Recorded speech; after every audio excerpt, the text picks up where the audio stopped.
और फिर एक तरफ महंगाई और दूसरी तरफ हमारा जो वजीर आजम क्राइम मिनिस्टर जेरी ब्लॉसम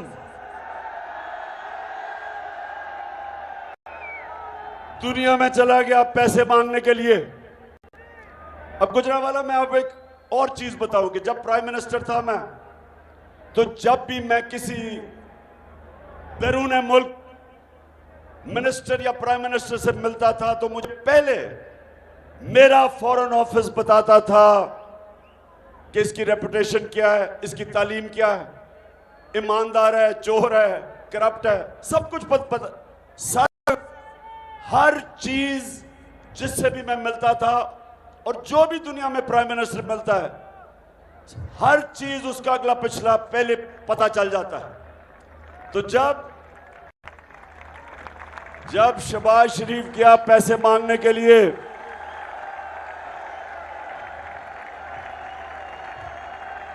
जब शहबाज शरीफ गया पैसे मांगने के लिए, तो जरा ये बताएं कि क्या कहा उसने वापस आके।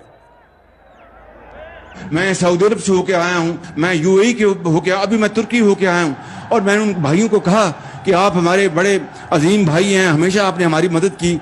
और मैंने यही कहा, जब मैं आया हूँ तो आप समझेंगे शायद ये मांगने आया है। मैं मांगने नहीं आया, लेकिन मजबूरी है हमारा। जिस तरह माजी में 75 साल में आपने हमारा हाथ बटाया है, कुछ अर्सा आप हाथ बटाओ। मैंने कहा मैं वादा करता हूँ कि इंशाअल्लाह हम पूरी कौम हम मिलकर दिन रात मेहनत करेंगे, पसीना कराएंगे, अपने पाँव पे खड़े होंगे।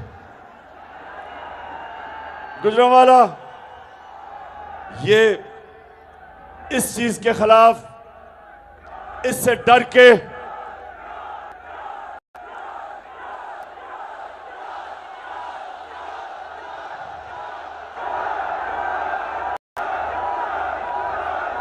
जो ये शहबाज शरीफ ने आपको नहीं बताया कि जी मैं आपसे पैसे मांगने आया हूं, मैं मजबूर हूं, पैसे वापस कर दूंगा।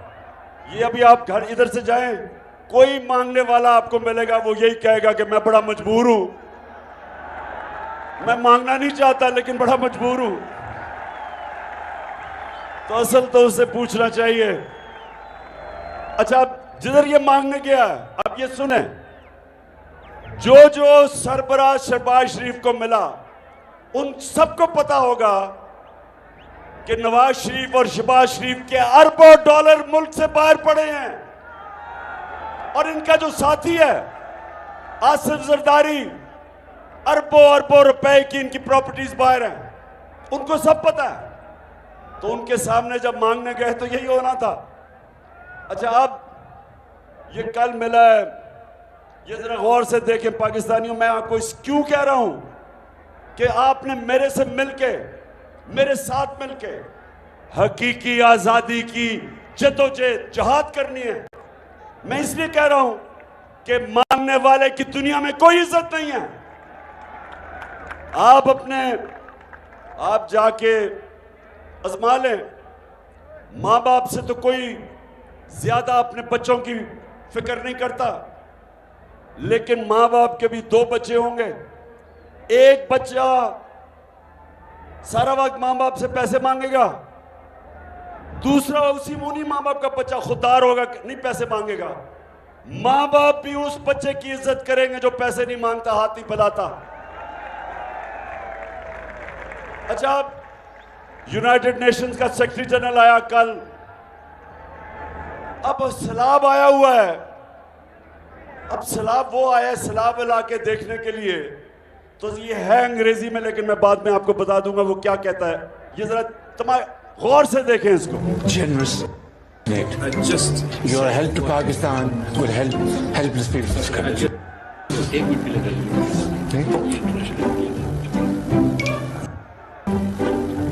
Well, I told you that great human being, Sikh General, today language which is not only understood by the people of Pakistan, रुको जरा, सबर करो, but by all those who have a human heart. What? Bro, what are you talking about, man? who are आगे वो and तो दिखाओ उसका।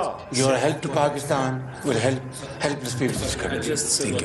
एक मिनट के लिए रेजिग्नेट कीजिए। ये इंटरनेशनल मीडिया में अंग्रेजी तो बोली मैं। Well, I told you that this great human being, Sikh General, has spoken today language which is not only understood by the people of Pakistan, but by all those who have a human heart, who are compassionate, human heart who have empathy, यानी कि and who inhuman heart भी who होता are है। generous, speaking from the core of the heart. And I am deeply touched by his message today. Today. This is my first meeting with him, but after having met him, it seems that we have been together for many years. Thank you very much, General Secretary. And I assure you, whatever support we get from your institution and through your institution, I give you my word of honor, along with all these ladies and gentlemen sitting on this table, ministers, general officers, government officials, ladies and gentlemen, that every penny we get from you or from wherever, we will spend it most transparently and in the interest of the suffering humanity. सुने आप ये जरा, ये सुने जरा, ये मैं इसलिए आपको ये दिखाया है, थोड़ा सा लंबा था, छोटा करना चाहिए था। यूनाइटेड नेशंस के सेक्रेटरी जनरल को कह रहे कि जी जो भी आप पैसा देंगे हमें, वो आया सैलाब देखने के लिए, उससे पैसे मांगने शुरू हो गए। जो भी पैसे देंगे आप जो पैसे देंगे, हम आपको शोर करते हैं कि हम बड़ी ईमानदारी से खर्च करेंगे। उसको कह रहा है कि जो भी पैसे देंगे, मैं और मेरे वजीर कह रहे हैं कि हम बड़ी ईमानदारी से पैसा खर्च करेंगे। और शहबाज शरीफ उसको पहले ही पता है कि 60% आपके वजीर जमानत पे हैं, करप्शन के केसेस हैं उन पे। उसको यह पता है कि तुम और तुम्हारे बेटों को 16 अरब रुपए का आपने FIA का केस है कि पाकिस्तानी अवाम पे डाका मारा है। तो उसको कह रहे हैं कि फिक्र ना करो, आप जो पैसे देंगे हम बड़ी ईमानदारी से खर्च करेंगे। मैं ये आपको इसलिए दिखा रहा हूं मेरे पाकिस्तानियों कि कभी इस तरह के लोग होंगे आपके मुल्क के ऊपर बैठे होंगे, अपना पैसा चोरी करके मुल्क से बाहर, और दूसरों से भीख मांग रहे हैं कि जी हमें पैसा चाहिए। कभी हरे पासपोर्ट की कभी इज्जत नहीं होगी। 22 करोड़ लोग ऐसे दुनिया भर देखेगी जैसे हम बेकारी हैं, और ये कंट्रोल करेंगे हमें। वो जो हुक्म करेंगे, जिनसे ये पैसे मांगते हैं, वो कोई ऐसा पैसा नहीं देता जब तक वो आपसे, जिस तरह हमने 80,000 पाकिस्तानियों की जानें कुर्बान की अमेरिका की जंग लड़के, जंग अमेरिका की, उनके 3,000 से भी कम लोग मरे 9/11 में, 9/11 में। 80,000 पाकिस्तानी उनकी जंग लड़ते हुए मर गए, इसलिए कि इस तरह के हुक्मरान जो बाहर से प्रेशर आता है उनके सामने लेट जाते हैं और अपने लोगों का खून चूसते हैं और पैसा चोरी करके मुल्क से बाहर बड़े बड़े वहां महल्लात में रहते हैं। और इनको, इस तरह के लोगों को हमारे ऊपर मुसल्लत इसलिए किया गया कि इनके क्योंकि पैसे बाहर पड़े हैं, जो इनको बाहर से हुक्म मिलेगा वो ये करेंगे। वो आपकी बेहतरी नहीं सोचेंगे कि रूस से हम सस्ता तेल लेके अपनी कौम को सस्ता पेट्रोल और डीजल दें। वो ये देखेंगे कि पैसे मेरे बाहर पड़े हैं, जब चाहिए जब्त कर सकते हैं। इसलिए जो वो वहां का हुक्म आता है उनसे एड भी लेंगे और अपने कौम को इस्तेमाल होने देंगे। और यही वजह है कि पाकिस्तान अपने पैर पे नहीं खड़ा हो सका। हमें अपने मुल्क में इस्लाहत की जरूरत थी। हमें अपने मुल्क में अपने लोगों पे पैसा खर्च करना था, हमें अपने तालीमी निज़ाम ठीक करना था, लोगों की सेहत उसको देखना था। हमने अपने मुल्क में एक ऐसा इंसाफ का निज़ाम पैदा करना था ताकि सरमायाकारी हो, ताकि इन्वेस्टमेंट आए, ताकि नौकरियां मिले, खुशहाली आए। लेकिन उसके बजाय बाहर से भीख मांगो, अपने लोगों को लूटो और दूसरों की गुलामी करो। जब जुल्मों सितम के कोहे गरा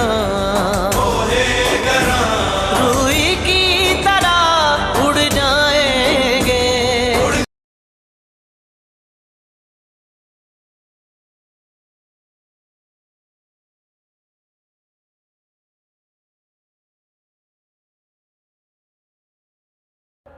अपने लोगों को तालीम ना दें, छोटे से लोगों, थोड़े से लोगों को इंग्लिश मीडियम, अच्छी नौकरियां थोड़े से लोगों की, और बाकी अवाम के लिए उर्दू मीडियम,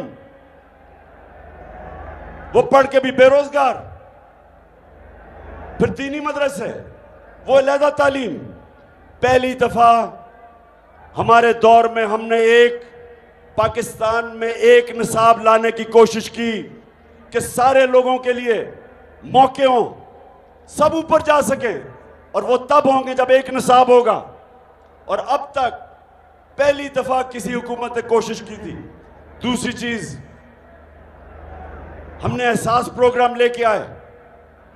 हम पहली दफा पाकिस्तान की तारीख में हेल्थ कार्ड लेके आए, हेल्थ इंश्योरेंस, 10 लाख रुपया हर खानदान के लिए कि किसी भी अस्पताल में जाके इलाज करवा सकते थे।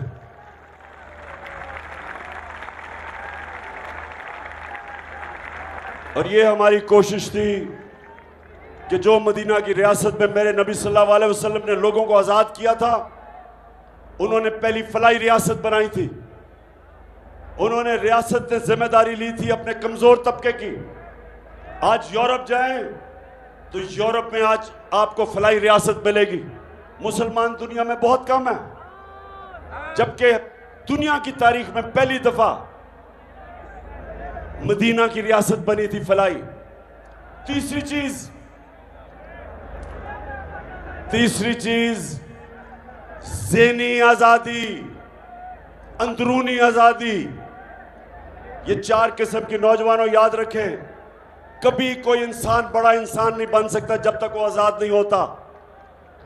जिसको इलामा इकबाल ने कहा कि इकबाल का शाहीन होता ही है जो आजाद होता है, तभी वो ऊपर जाता है, तभी उसकी परवाज बाकियों से ऊपर होती है, क्योंकि जंजीरें तोड़ रहता है। और जंजीरें टूटती हैं ला इलाहा इल्लल्लाह से, वो आजाद करता है इंसान को। इसलिए मदीना की रियासत में वो अरब जिनकी कोई हैसियत नहीं थी, मेरे नबी सल्लल्लाहु अलैहि वसल्लम ने उनको आजाद करके, दुनिया की तारीख शाहिद है कि इतना बड़ा इनकलाब आया और उन्होंने चंद सालों में दुनिया की इमामत की। कुरान में अल्लाह कहता है कि मैं कभी किसी कौम की हालत नहीं बदलता जब तक वो कौम खुद अपनी हालत बदलने की कोशिश ना करे। तो अंदरूनी हालत, मेरे नबी सल्लल्लाहु अलैहि वसल्लम ने इंसानों को कैसे आजाद किया? उन्होंने सबसे पहले खौफ का बुत तोड़ा। ये खौफ का बुत एक बड़े इंसान को छोटा इंसान बना देता है। आज तक मैं कोई किसी खिलाड़ी को नहीं मिला, मैं 20 साल दुनिया में खेला, जो भी खिलाड़ी ने बड़ा ऊपर गया उसने सबसे पहले अपने खौफ के ऊपर काबू पाया। जो खिलाड़ी हारने से डरता था, जो बैट्समैन गेंद लगने से डरता था, जो बॉलर फेंटा खाने से डरता था, यानी कि जब मार पड़ती थी, वो कभी ऊपर नहीं जाते थे। जो दुनिया में सबसे पहला आदमी जिसने सबसे ऊंचा पहाड़ माउंट एवरेस्ट पर चढ़ा था, उसको पता था कि उससे पहले जिसने भी कोशिश की उस ऊंचे पहाड़ पर चढ़ने की, या वो मर गया था या वो फेल हो गया था। तो उसने पहले अपना खौफ के ऊपर काबू पाया और फिर उसने सारी दुनिया याद रखेगी कि पहला आदमी सबसे ऊंचे पहाड़ पे गया। तो ये जो आजाद किया मेरे नबी ने, खौफ का बुत तोड़ा ला इलाहा इल्लल्लाह से, वो लोग वही लोग थे जिनकी हैसियत नहीं थी, उनकी परवाज शुरू हो गई। फिर जो पैसे का बुत है, लालच, हवस, ये भी बहुत बड़ा बुत है। इंसान पैसा पैसा और पैसा बनाते बनाते तबाह हो जाता है।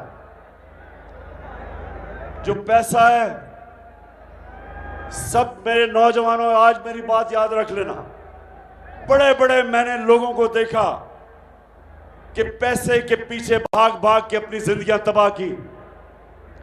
बड़ा पैसा कहीं उन्हें बना के अपने बच्चों के लिए छोड़ा, उस पैसे ने बच्चों को तबाह कर दिया। पैसे से याद रखें कि कभी पैसे से इस्तेमाल ना हो, पैसे को इस्तेमाल करना सीखें, इस्तेमाल ना हो पैसे से। यह भी बड़ा बुत है। तो जब एक इंसान आजाद हो गया, जब उसकी सोच बड़ी हो गई, रहमतुल आलमीन ने उसकी सोच आलमी सोच कर दी, अपने छोटे छोटे मसलों से आजाद हो गए, वो दुनिया के लीडर्स बने। और फिर आखिरी बुत, आखिरी खौफ, आखिरी गुलामी, वो है जुल्म के बुत की, जुल्म के बुत से आजाद होना। पाकिस्तानियों, जब तक एक माशरे में इंसाफ नहीं आता, जब तक कानून की बालादस्ती नहीं होती, जब तक एक माशरे के अंदर कानून की हुक्मरानी, यानी कि ताकतवर और कमजोर के लिए एक इंसाफ का कानून नहीं बनता, जिसको रूल ऑफ लॉ कहते हैं, कोई माशरा तरक्की नहीं कर सकता। मैंने सारी दुनिया में ऐसे मुल्क देखे, हर वसाइल के बावजूद गुर्बत में डूबे हुए हैं, क्योंकि वहां इंसाफ नहीं। जब मेरे नबी सल्लल्लाहु अलैहि वसल्लम ने कहा कि तुम्हारे से पहले बड़ी कौमें तबाह हुई, जिधर ताकतवर के लिए एक कानून, ताकतवर चोरी करे तो उसको एनआरओ,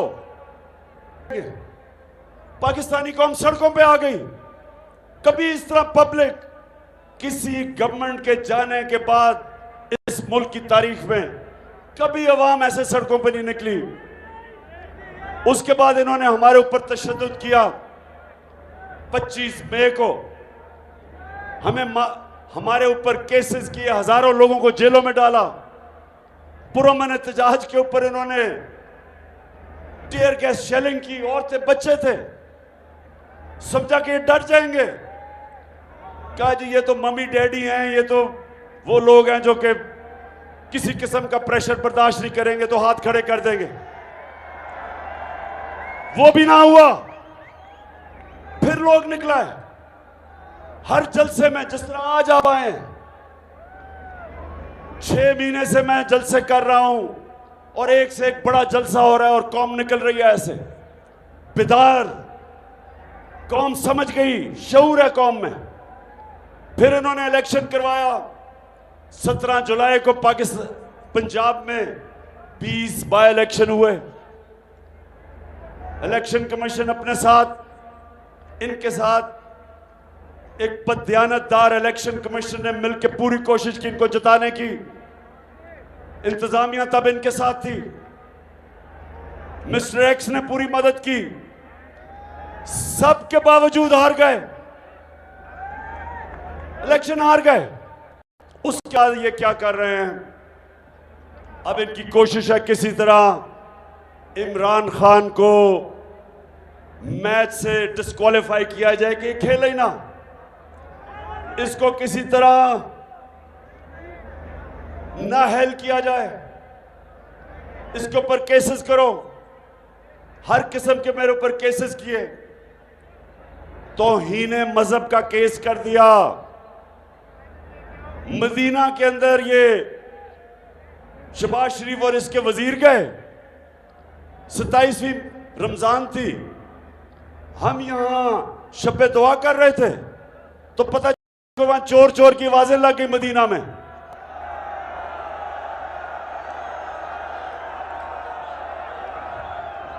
मदीना में आवाजें लगती हैं और मेरे ऊपर तौहीन मजहब कर दिया जाता है, FIR काट दी जाती है। उसके बाद हर मौका ढूंढा जाता है कि किसी तरह इमरान खान की कोई ऐसी चीज का केस कर दो। मुझे यही नहीं पता कितनी 20 FIR तो हो चुकी है। इन्होंने फिर क्या किया, मेरे ऊपर दहशतगर्दी का FIR काट दी। मुझे पकड़ने आ रहे थे, जेल में डालने आ रहे थे, और मैं आप सबको बताऊं मैं तैयार बैठा था, बैग अपना मैंने पैक किया हुआ था, जेल के लिए मैं तैयार था।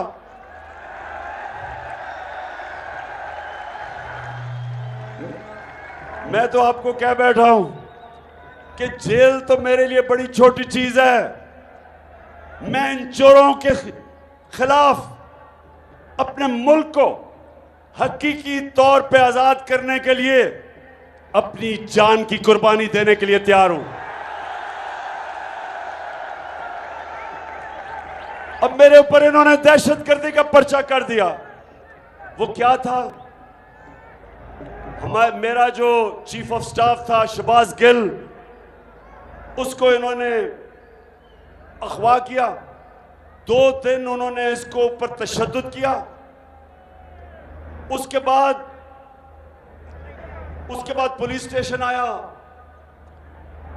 अदालत के सामने उसको पेश किया गया। उसने मुझे वकीलों के जरिए पैगाम भिजवाया कि इन्होंने मेरे ऊपर इतना तशद्दुद किया और सिर्फ एक चीज चाह रहे थे कि इमरान खान के खिलाफ कोई स्टेटमेंट दो। और उसने कहा कि मैं और तशद्दुद बर्दाश्त नहीं कर सकता।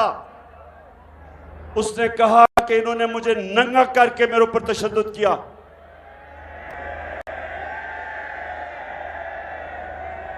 और उसने कहा कि अगर इन्होंने मुझे वापस रिमांड पे भेज दिया, मैं ज़हनी तौर पे अब ये बर्दाश्त नहीं कर सकता।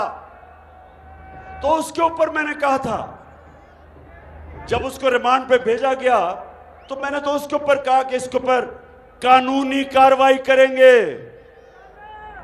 कानूनी कार्रवाई। इसके ऊपर इन्होंने मेरे ऊपर दहशतगर्दी का पर्चा किया।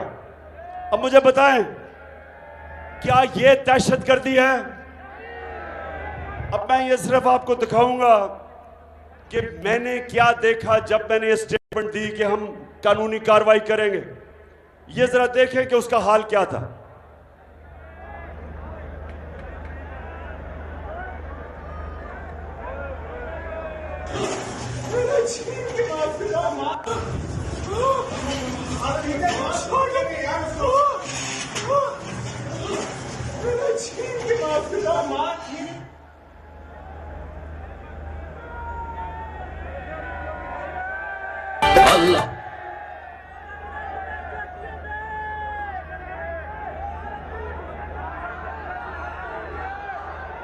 शहबाज गिल, आप ये बताएं कि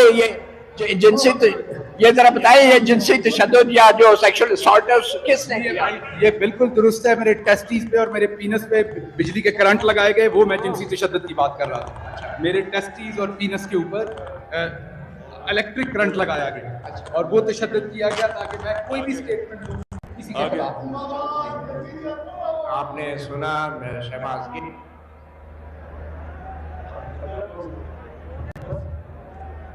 बस ये मैं आपको ये जरा गौर से, इसलिए मैंने आपको यह दिखाया, बस करो, मैंने आपको इसलिए दिखाया कि ये कोई दहशतगर्द नहीं था, ये कोई कातिल नहीं था, ये एक असिस्टेंट प्रोफेसर है अमेरिकी यूनिवर्सिटी के अंदर, उससे ये किया गया। इसके ऊपर मैंने रिएक्ट किया था। मैं जो मेरे ऊपर तौहीन अदालत का केस है उसके ऊपर तो मैं बात नहीं करूंगा, क्योंकि वो सब जुडिस है। लेकिन मैं सिर्फ ये जो मेरे ऊपर दहशतगर्दी का इन्होंने पर्चा किया है, मैं उसके ऊपर ये बताना चाहता था कि क्या वजह थी कि मैंने कहा कि मैं लीगल एक्शन लूंगा। इस वजह से मैंने जब इसके ये हाल देखा, पैगाम मुझे भेज रहा है कि किस तरह का तशद्दुद किया, जिनसी तशद्दुद किया, तो उसके बाद मैं क्या कहता? मेरा वो चीफ ऑफ स्टाफ था, क्या मैं रिएक्ट ना करता? आप मुझे बताएं, मैं रिएक्ट करता या ना करता? तो गुजरावाला, मैं ये जरूर कहना चाहता हूं कि जो इस्लामाबाद हाई कोर्ट है, मैं आज इसलिए नहीं कह रहा कि मेरा केस लगा हुआ है। मैं जब हुकूमत में भी था, मैं अब भी ये कहता हूं कि ये जो अथर मिनल्ला का जो हाई कोर्ट है इस्लामाबाद का, इसने बड़े ज़बरदस्त फैसले किए हैं। मैं इसकी कई दफ़ा इनकी तारीफ की है, इन्होंने स्टैंड लिए हैं ऐसे, और मैं कभी जो भी ये फैसला करेंगे मैं कबूल करूंगा। उन्होंने मुझे बात करने की इजाज़त नहीं दी, अगर बोलने देते तो मैं शायद कुछ बता ही देता कि किस माहौल में मैंने किया। बहरहाल वो केस अभी चलेगा। अब गुजरावाला, अब जरा मेरी बात अपने गौर से सुननी है, क्योंकि मैं अब आपको वो एक्शन के ऊपर आ रहा हूं कि 4 महीने से 5 महीने से बल्कि मैं पब्लिक में हूं। मैं तकरीबन ज्यादातर शहरों में, बड़े बड़े शहरों में जलसे कर बैठा हूं, 2-2 जलसे कर बैठा हूं। जिस तरह गुजरावाला में ये दूसरा जलसा है। मैं सबसे 17 साल में वो सबसे बेहतरीन परफॉर्मेंस दिया हमारे तीसरे और चौथे साल में। हम 5.6% पे ऊपर जा रहे थे तीसरे साल, और चौथे साल 6% पे ऊपर जा रहे थे।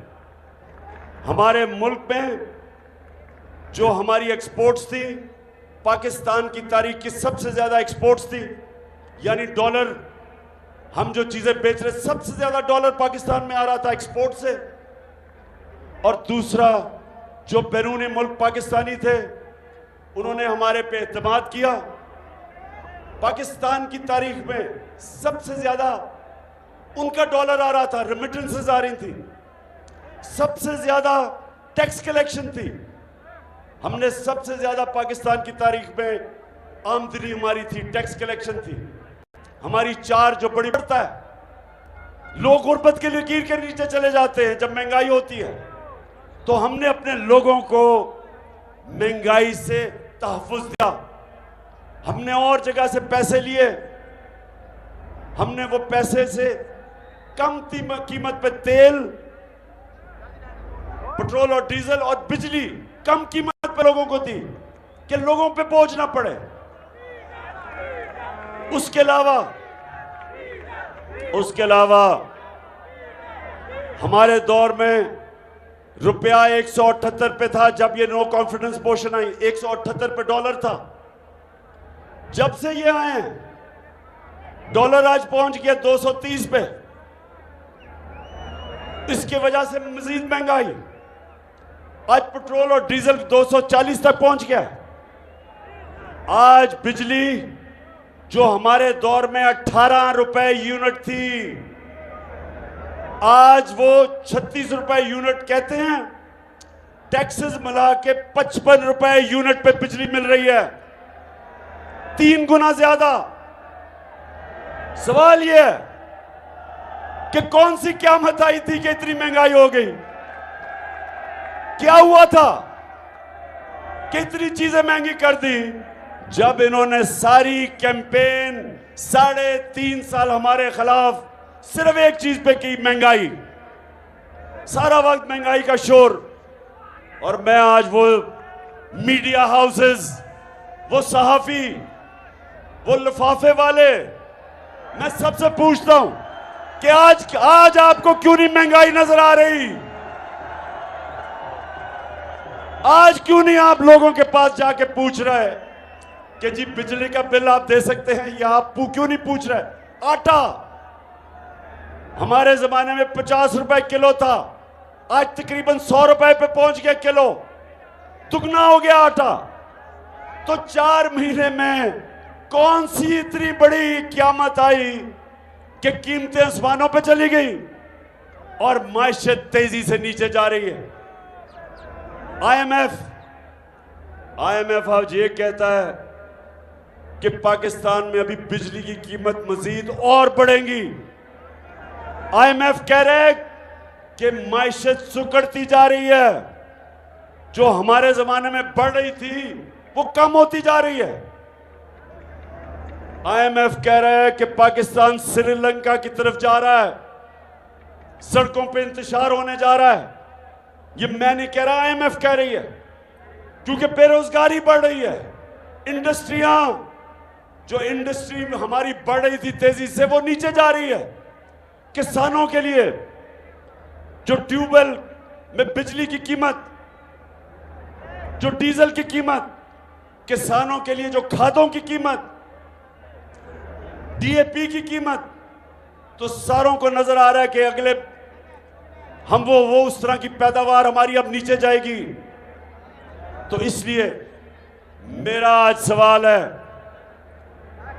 कि जिन लोगों ने साजिश करके इनको हमारे ऊपर मुसल्लत किया, मैं उन सब से पूछता हूं कि क्या आपको पाकिस्तान की फिक्र नहीं? क्या आपको खौफ नहीं आ रहा कि हमारा मुल्क किधर जा रहा है? और क्या ये जो ऊपर बैठे हुए हैं, क्या कोई भी अब ये समझता है कि ये मुल्क को निकाल सकते हैं इस दलदल से? क्या कोई आप सामने समझते हैं कि वो जो शहबाज शरीफ हम इश्तिहारों के अंदर बड़ा कारनामे करता था, अरबों रुपए के इश्तिहार खर्च करके, कोई भी आप समझता है कि ये मुल्क को इस दलदल से निकाल सकता है? ये मजीद और हम नीचे जा रहे हैं।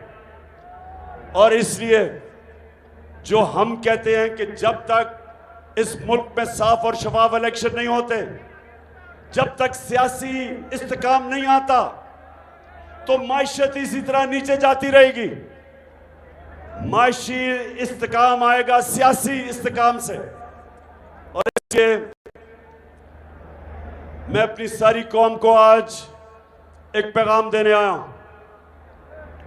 ये मैंने एक फैसला किया था कि गुजरांवाला जलसे में मैं अपनी कौम को एक कॉल दूंगा, मैं अपनी कौम को तैयार करूंगा कि हम अपने आप को इनसे हकीकी तौर पे आज़ाद करें।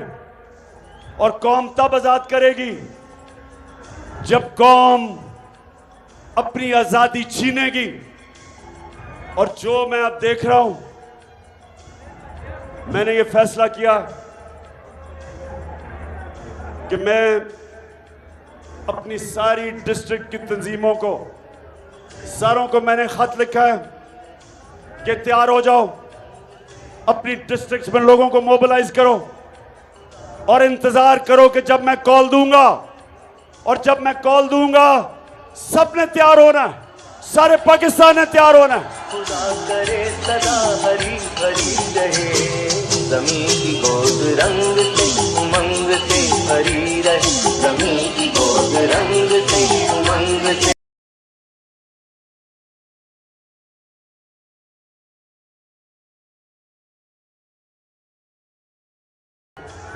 कि मेरी नौजवान, मेरी आईएसएफ यानी स्टूडेंट्स, मेरी ख्वातीन, मैं चाहता हूं सारे, मेरी तंजीमें सब तैयारी करें। और आप तैयारी करें कि मैंने अब आपको कॉल देनी है और कभी भी मैं दे सकता हूं। मैं अपनी तैयारी कर रहा हूं और मैं इस नतीजे पे आ गया हूं कि सारा जो मैंने 5 महीने में देखा, मेरी पूरी कौम तैयार बैठी।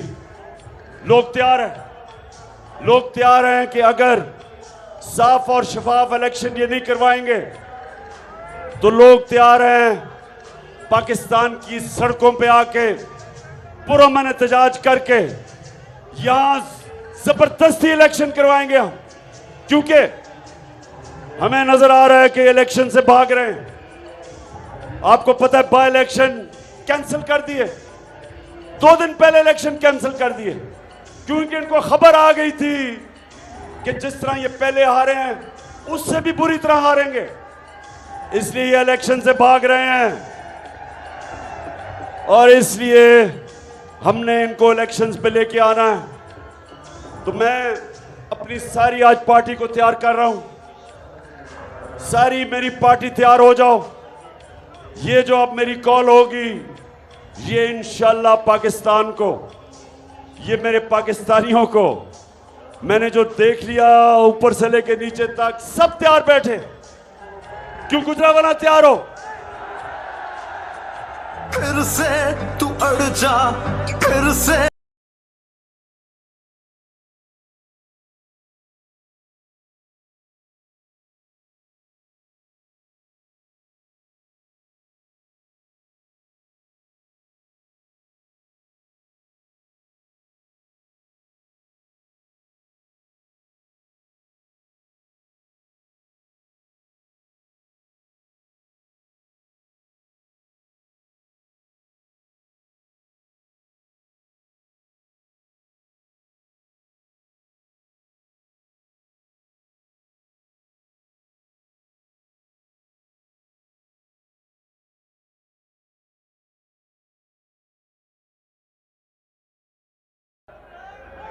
अपने मुल्क की एस्टेब्लिशमेंट से सवाल करना चाहता हूं कि जिस तरह हमारा मुल्क ये इंपोर्टेड हुकूमत तेजी से नीचे लेके जा रही है, जिस तरह जब से ये आए हैं लोगों की जिंदगी अजाब में, महंगाई में, और माइशत जिस तरह नीचे जा रही है, और जो IMF की रिपोर्ट है,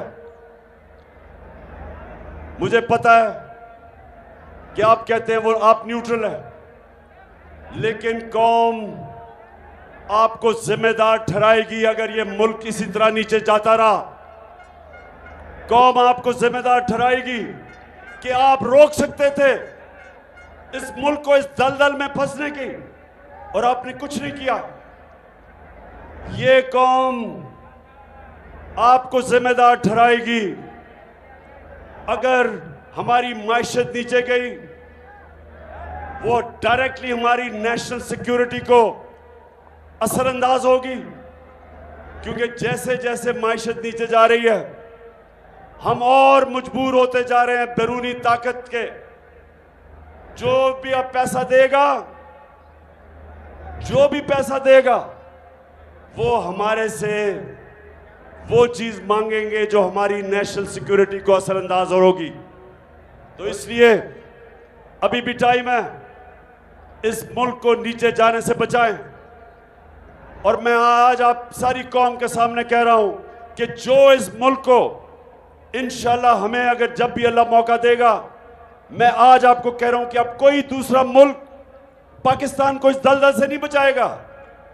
जो हमें इस दलदल से निकालेंगे वो 1 करोड़ हमारे बैरून मुल्क पाकिस्तानी हैं, वो हमारा जो बाहर पाकिस्तानी बैठा है, इंशाअल्लाह इनको सिर्फ रेमिटेंस आ रही है। हमने जिस दिन इस मुल्क में इनकी सरमायाकारी ले आए, 1 करोड़ में से 5 लाख पाकिस्तानियों ने भी, बैरून मुल्क पाकिस्तानियों ने इस मुल्क में सरमायाकारी शुरू कर दी। हमारे पास इतने डॉलर आ जाएंगे